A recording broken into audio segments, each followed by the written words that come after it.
Welcome back, guys, to another ABL Sports video. I mean, we finally reached the day where we have a collaboration where we can talk about both the Chiefs and Rams in one video.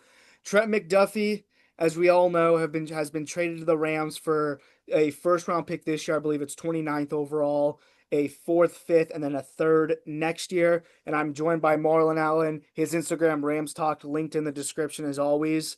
So, I'm a Chiefs fan, you're a Rams fan, so we're gonna get both sides of this. So your first initial thoughts on this trade, and also we are going to assume, because they wouldn't make this trade without it, that McDuffie is going to get extended with the Rams. Sauce Gardner, he got a 4-year, $120 million contract, 84 guaranteed. So McDuffie is going to get probably right around there, if not a little more. So initial thoughts on the trade. Yeah, so I just want to start off by saying cap space. I think great for the Chiefs. I don't think either. I was thinking about it. Like, did the Rams really fleece the Chiefs? But no, I think the Both teams difference won. between yeah, but I think both teams 100% won. I mean, the Rams were already like top, I think 5 or 6 in cap space right now with 55 million. So it's not going to drag us down that much, but I do think signing him definitely is going to bring the cap space a little lower, and I think the Rams are going to have to do a good job drafting as well this year, especially their late round room. But I think both ways. I mean, it's great. I mean, the Rams, they needed a secondary player, as we've been talking about since the season ended, and they got what they needed, a physical, dominant Talked about it in corner. our Rams season recap video linked in the description as well. Yes, sir. And I think like just looking back at it, like the amount of physical, like the AJ Brown we had to face, the other big, tall, dominant receivers. I think I'm forgetting a couple names. Uh, JSN, like JSN, Senior DJ Moore, Division. a lot of these tall receivers that we had to play against. Some of the Panthers receivers are huge. Xavier. So I think this puts the Rams on a very good spot, especially like knowing that they still have a lot of room of cap space to work with. And going into the draft this year, having the 13th pick is also a huge advantage. So it's like they don't have to worry about, you know, being in sorrow, knowing that they gave around both their first round picks. They still have one to work with. They can go and get Mekhi Lemon, hopefully if he's still on the board, to fill that wide receiver 3 spot. Or if they are very confident because he looks good at the combine, they could go and get Ty Simpson. But I don't know if he's that worth it to get at 13. Like I would. No, I had this whole debate in my quarterback rankings video that got posted like a day ago. I had him ranked third. I didn't even have him ranked as my top two quarterback in this draft. I had Garrett Nussmeier above him. But I, yeah, but I will say, so kind of starting off, I'll give the Chiefs side because you gave the Rams side. If you look at the Chiefs' history, we just trade cornerbacks. Like, funny enough, about 10 years ago, we traded Marcus Peters to the Rams. Like, and then, Chartavius Ward becomes a good player. We trade him to the Niners. Ladarius Sneed came up huge in the Eagles Super Bowl. We trade and the Niners Super Bowl. We trade him to the Titans. And McDuffie, I mean, I was 50-50 only because McDuffie has been the best one so far, and he is so young. But listen, I'm not mad at it. I will say we got a first rounder, and this is a pretty good draft.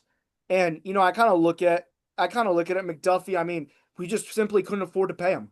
Like, we paid our guard, we paid our edge rusher, we played Trey Smith, the guard, Karlaftis, the edge rusher, and Leo Chenal, the linebacker. He's not making crazy money, but he's still making like really good money.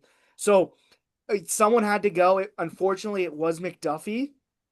But I mean, I know McDuffie's still a young player, but he's bringing some leadership. He's bringing 3 Super Bowl appearances to the Rams. Like, this is some like I like. It's like it's kind of funny. Sometimes I think I'm like, what do guys like Trent McDuffie and Garrett Wilson have in common? Sorry to go off topic, but Garrett Wilson been with the Jets, hasn't even sniffed like 7 or 8 wins, and Trent McDuffie, I mean, 3 Super Bowls in his first 4 years.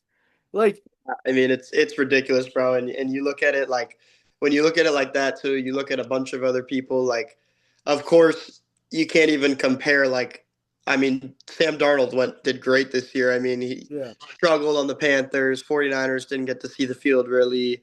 Jets, like we all know that interception game, he's seeing ghosts. So it's like you look at that, like with Trent, how he's probably most likely we're going to see the Super Bowl again this year, NFC wise, and then you look at like Sam Darnold versus Josh Allen and Lamar and all these other players that haven't even reached that level. And it's just of where they're put on the field and which teams are willing to go make it. And that's why I love the Rams because they're going all in. I think this is the year. I don't know how we'll do in the next couple years. I don't think we'll be doing very great without Stafford. I think we're going to have to develop a QB and whatnot. But I really like how the Rams are seizing this opportunity right now to go and win a Super Bowl again and be 2-0 at SoFi, which would be really nice. Yeah, so I'll start. I'll give my take on the Rams. So I think, we discussed in our Rams recap video, don't trade for Crosby.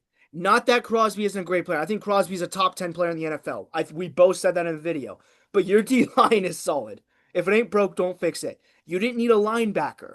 Like, no need to sign Dre Greenlaw or anything like that because you got Landman and all these other guys. Now Quentin Lake can move up to more of a traditional, nickel kind of hybrid like role that he was that he was in college. Yeah. And McDuffie, like, I know people are like, the corner is a dying position in the NFL. You're able to scheme around a really good corner now. And I will say, I want to say something. This year in the Super Bowl, there is a reason why JSN didn't have 120 yards like he normally was. Because there's Christian Gonzalez. Didn't let that happen. Took JSN out of the game. And also, like, speaking of the Rams winning the Super Bowl, 2021, they had a prime Jalen Ramsey. I know he had like the worst game of his career in the Super Bowl, but they had a prime Jalen Ramsey. And I don't think people kind of remember how good a prime Jalen Ramsey was, but it's not like you need a good corner to win a Super Bowl. Like I mentioned the Chiefs. Like McDuffie was our great corner for, several of those Super Bowls. Looking at the others, the Eagles, Cooper DeJean developed into a great corner. Like you do need a good corner, like a good to great corner to win the Super Bowl. In the Rams, it's so crazy because you guys are so good, but you're barely paying anyone. Like Nate Landman, I think it's like 3 years for 30 million, which the cap just got raised by 40 million this offseason. That's pennies now. You got your whole defensive line. I believe they're on rookie contracts for another 2 to 3 years, depending on the player. Byron Young, we're going to have to pay soon. Okay, but he But might be the guy that you have to trade or let go to free agency though, because yeah, because if you think about it, Verse, you're not going to let Verse leave. I think you'll be able to get Braden Fisk on a relatively favorable deal. But Byron Young, I mean, if he's commanding like over 20, you're not going to be able to afford that. And if it comes down to McDuffie or Byron Young, yeah, you got to pick McDuffie. And I think the Rams D line historically, I mean, the fearsome foursome, we all know about them back then. I yeah. mean, going back, you look at it like how he mentioned Crosby. Like, I could see the Rams trading Byron Young and like some picks for Crosby, which I wouldn't be mad at, but how do you pay him? And then it's And like, where are your picks now? You traded them to the yeah, Chiefs. yeah. There's like there's a lot that you gotta think about when it comes down to it. Actually, But wait, no, you do have the early first round pick. Never mind. I yeah, completely, that's my bad. Completely yeah, forgot. yeah. We still have the 13th, and we still have a sixth, and I think even having a sixth is huge when it comes to Les Snead and Sean McVay. Yeah, it's ridiculous. So I will say I want to kind of transition into the draft. I mean, we'll talk about McDuffie a little bit more because you look at it. We were saying, the 13th pick, Mansour Delane from LSU, maybe Caleb Downs, the safety, get some secondary help. Now that 13th pick, I mean, it really is looking like Mekhi Lemon now. And I mean, like we said, the Cowboys in 2020, they drafted CeeDee Lamb. Everyone's like, they don't need a receiver. They have Amari Cooper. They have Michael Gallup. 2 years later, CeeDee Lamb's their wide receiver one. Like Yeah, the Rams, they don't need a receiver. They got Devontae Adams. They got Puka Nacua. They got three good tight ends. Well, Devontae Adams, let's be honest, he's going to retire next year. I think that's pretty obvious. He says he's going when Stafford's going, and Stafford's making it seem like next year's his final actually with a year. ring too if we get one this Oh year. yeah, and Puka Nacua. I mean, he's been in the headlines this offseason. He's a great player, but I think Sean McVay's openly expressed his frustration with him. I think he'll get extended, but like if he got traded, it wouldn't surprise me. But what the point I'm trying to make is this move gives you guys so much freedom in the draft now. Because how I look at it, with the 29th pick, you picked Trent McDuffie. That's how I look at these things. So you got Trent McDuffie with the 29th pick. Now it's like the 13th pick, it's like wide open. You can even get Kenyon Sadiq, the tight end from Oregon. I know you guys got three tight ends, but I mean he's a monster. So that or even the 13th pick, let's say Mekhi Lemon's off the board, Tyson's off the board, like Sadiq's off the board. you trade it for next year. All of a sudden, you got two first rounders next year too. And when Stafford's retired, you trade up, you get a Julian Saint or a Dante Moore. So this is why this move. I mean, I think it's great for both sides. I really do. Yeah, man. I mean, for sure. I was still thinking about it the moment it happened. I mean, I had mixed thoughts about it. I mean, obviously, I was very happy about the Rams, but I was thinking like, did we just fleece the Chiefs? But then when you really think about it, like, no, the Chiefs are definitely, and like as I was going on about it, like the Chiefs can survive without a Trent McDuffie. The Rams, I mean, they can survive without a top star corner like how Jalen We Ramsey saw it used to this do. year, but they can't survive for long. Like look at like what Yeah, happened yeah. against the So Seahawks. it's like, and it's like looking at it like having Trent McDuffie last year if we had him, I could see us wiping the Seahawks. I could see us even winning Week 16. You know, I wouldn't, I wouldn't say wiping, but Yeah. I would say at least winning by a score. You know, I wouldn't say. I mean, the special teams is a bit of the aspect. It's not just that, but I think looking at the secondary was definitely the weakest point besides special teams. And when it comes down to secondary, and you have to go against the offensive player of the year 3 times a year, well, now because they're making the playoffs again, and Seattle has Yeah. been basically bums for the past 10 years. You know, go Rams. But yeah, just like looking at it, like you got to identify the issues and credit to where credit is due. The Rams do a great job at looking at what they have to get done and getting it done. You know, I think this is the all-in season. I think this is where we put all the money in. And the next couple of years are going to be a little rough for the Rams, especially without Stafford, Devontae. But I think that's a good I'm gonna time. disagree with that. I'm actually gonna can I counter that point? Let's do it. Okay. I disagree with that. So I think the no Devontae isn't too big of an effect because I do believe, I mean, the Rams, I mean, there's certain coaches you trust will just find offensive talent. Sean McVay is one of them. Like, it's kind of like Lincoln Riley at USC. No matter Mhm. how good or bad USC is, they had Jordan Addison, Mekhi London, Jacoby Lane. Even at Oklahoma, CeeDee Lamb, Hollywood Brown. I trust, Sean McVay finding offensive talent. And in terms of Stafford, let's not act like, let's say Stafford retires. Okay, last year, when there was a chance Stafford wasn't going to be with the Rams, every free agent quarterback and every quarterback that was somewhat in the trade market said, do not do anything until we figure out what the Rams are doing at quarterback. Aaron Rodgers made the Steelers wait. He was like, hey, I want to see if the Rams have an open spot at quarterback. So I think I mean playing quarterback for Sean McVay alone is an attractive thing, but especially with, your O line, it's becoming younger, so you're gonna have a solid O line coming up. Even though Havenstein just retired, but you guys will find a replacement. Your receiving core is good. The tight ends are all on rookie deals. I I don't think the Rams are in trouble, honestly. Like after Stafford retires, I mean, if anything, I mean, you look at it. Let's say you draft a rookie quarterback. Let's say you get an Arch Manning, a Julian Saint, a Dante Moore, and let's say they're pretty good, which they probably will be if they're on the Rams. You're gonna get like a top 10 caliber quarterback on a rookie deal. Yeah, I mean, and that is insane to me. I mean, knowing that that does raise some questions, and it definitely makes me a little bit more satisfied. And I have thought about it that way, but I just think it's like looking back at the Rams' past seasons. I've seen us go, 7-9.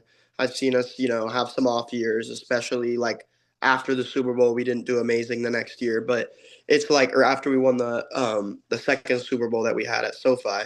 But I think just looking at it, like, yeah, you definitely raise a good point. I think we could definitely go out there and get another tight end or another quarterback because, like, who doesn't want to play under Sean McVay? Most of the quarterbacks do. I'd probably I would say, do it if he called me. Like yeah, I'd say probably 80%. So it's like, and speaking about the tight ends too on the rookie deals, like we just re-signed Tyler Higbee today for 2 years for 8 mil. So it's like that's pocket change. We still have a lot of money to pay a QB if we really need to down the line, which we will. But I think like going back to what you said and like I think it's really 50-50. I think the Rams could be a little bit aggressive in the next couple of years and go and get a solid QB, Dante Moore, or maybe even be even more aggressive and get like Joe Burrow or somebody that has already had this experience because the Rams are not notoriously known for getting a bunch of players that haven't stepped into this league yet. I say the most valuable and reliable position that you could draft probably is receiver. It's very hard. I feel like, in my opinion, I think it's for by the round. Like I yeah, mean, yeah, you yeah, look for at it. I sure. mean, historically, like you're not going to find a Hall of Fame tackle historically like past the second round. Like typically, like a first round tackle always works out.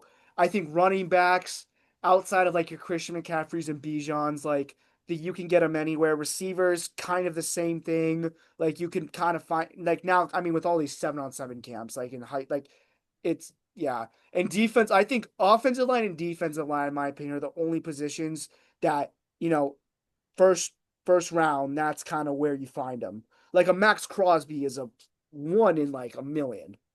Yeah, and I mean, same thing with like Byron Young and Kobe Turner. Those were all like late round picks, second, Yeah. third round picks. And like I said, and the last time we talked about the Rams, I think it was the NFC conference. I don't think it was the recap. I think it was leading up to it, but I mentioned Kobe Turner. This man puts on a 47% success rate at bringing pressure to the QB. That means almost half the time you're lined up, you are going to put pressure on the QB, especially knowing that you're going to face Sam Darnold late in the playoffs. And we know what we did to Sam Darnold when he was on the Vikings. He's not good under pressure, and he clearly proved himself this year. He's had a great year, but you look at the Rams linebackers. I mean, they're bringing so much to the table, and they were picking at such a high number. And it's like you said with Max Crosby too. It's like you review this and you look at it, and it's like how are they doing this? How are they finding these studs? Puka Nakua, like it's just all of Oh it is yeah. crazy to me. Yeah, so a couple of counterpoints to that. First off, our channel, we are not paid off by Sam Darnold. I know Marlon and I talk about him every single time. We are not paid off or sponsored by Sam Darnold's like camp. No, we are But not. kind of making like a final point about the Rams. I think the Rams, I mean, I think the Rams right now are, I know I'm making another cross sport comparison, are what the Warriors thought they would be when they drafted James Wiseman and Kaminga.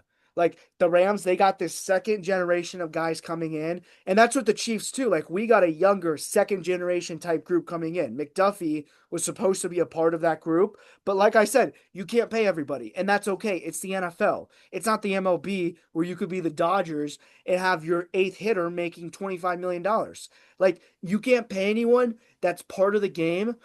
Trading McDuffie. Listen, I'm not saying we're gonna find another McDuffie, but we're gonna find a decent corner. I mean, Veach is like prop.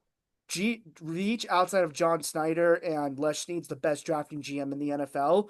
So the Chiefs will be fine. The Chiefs will be in the playoffs next year, might be in the Super Bowl. That might be a little tease for the predictions in the summer. But the Rams, I mean, it's there's a reason they're Super Bowl favorites. It's Super Bowl or bust. But overall, Trent McDuffie, great player. Please enjoy him. Take care of him. And any last thoughts about on the trade or anything we talked about? That number 22 jersey and that lemon jersey is getting ordered in the next month, probably. That's all I got to say for Rams talk right now. Go Rams. This season is going to be amazing. I'm so excited to see what's happening. Especially I got more to talk about Stetson Bennett to see where he's going with his future because I know we're only paying him like nothing right now. So it's like we'll see what happens with him. You never know. The Rams could trust him. There could be some stuff that we haven't seen because he did pretty decent in preseason last year. So I'm excited to see if he's still on the team and if he rocks out this preseason as well. So yeah, I'm excited for that in the draft. Let's see what happens with McDuffie, man. Yeah. So thank you, Marlon, for joining ABL once again. We're gonna do some kind of draft content centered around the Rams, and Marlon's gonna start putting his own videos on ABL as well. Yes, So sir. yeah, like I said, the first kind of Chiefs Rams like crossover that this channel's been kind of waiting for. Kind of shitty it was McDuffie. It really does hurt. Um, but want to what Rams Super Bowl favorites they deserve to be. Guys, don't forget to subscribe, like the video, comment if you guys want any other content, and we'll see you guys next time. Yes, sir.